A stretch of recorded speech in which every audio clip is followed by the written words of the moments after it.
Hi hello नमस्कार, मी ऐश्वर्या स्वागत करते तुमचं होम शेफ ऐश्वर्या या माझ्या यूट्यूब चॅनलमध्ये। आज आपण मटकीची भाजी बनवणार आहोत। एकदम गावरान पद्धतीची आणि रस्सेवाली झणझणीत अशी मटकीची भाजी आपण बनवणार आहोत। चला तर पाहूया ही मटकीची भाजी कशी बनवायची ते।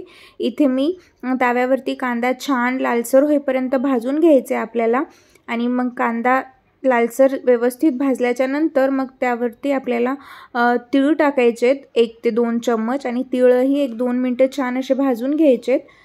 तीळ आणि कांदा व्यवस्थित असा भाजलेला आहे। आता हे मी काढून घेते।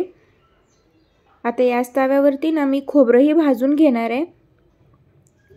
खोबरंही छान काळं होईपर्यंत आपल्याला भाजायचं आहे। थोडंसं तेल टाकून पाहू शकता मस्त एकदम काळसर असं आपलं खोबरंही भाजलेलं आहे। मी काढून घेते हे खोबरंही आणि यावरती मी आता परत लसूण आणि कोथिंबीर टाकते आणि हेही 2 मिनिटं भाजून घेते तेल टाकून।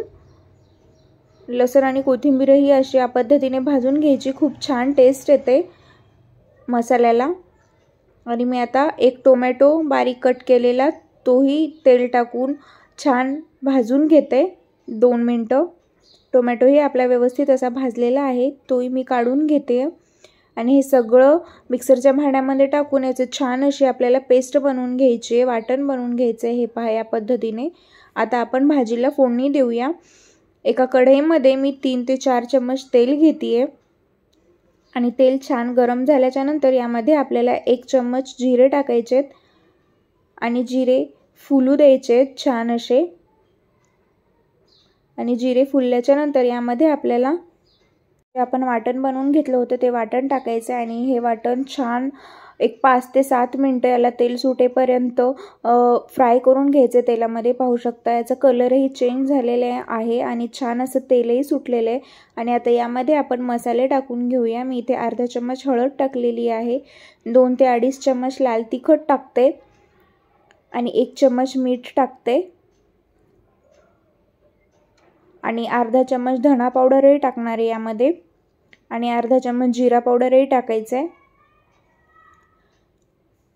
आणि 1 चम्मच आपला जो ठेवणीतला काळा मसाला असतो ना तो काळा मसाला टाकते आणि हे सगळे मसाले आपल्याला मिक्स करून घ्यायचे आहेत आणि 5 ते 7 मिनिटं छान असे तेलामध्ये फ्राय करून घ्यायचे आहेत।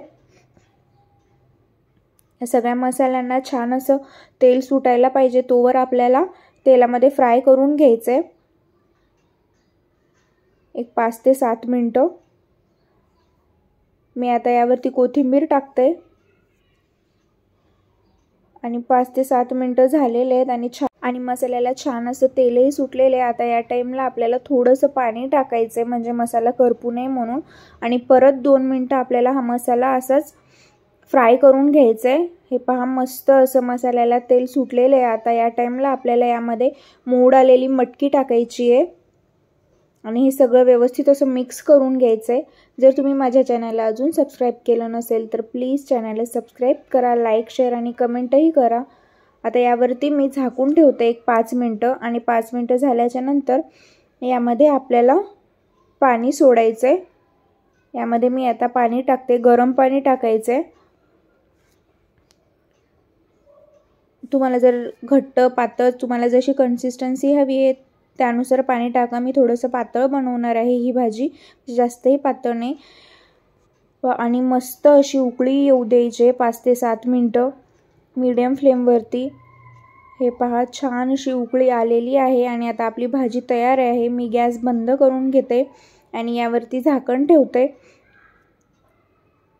आणि मग आता आपण हे एका डिशमध्ये काढून घेऊया भाजी। पाहू शकता किती मस्त तर्री आलेली आहे भाजीला आणि झणझणीत आणि चमचमीत अशी आपली मटकीची रस्सेवाली भाजी गावरान पद्धतीची तयार आहे।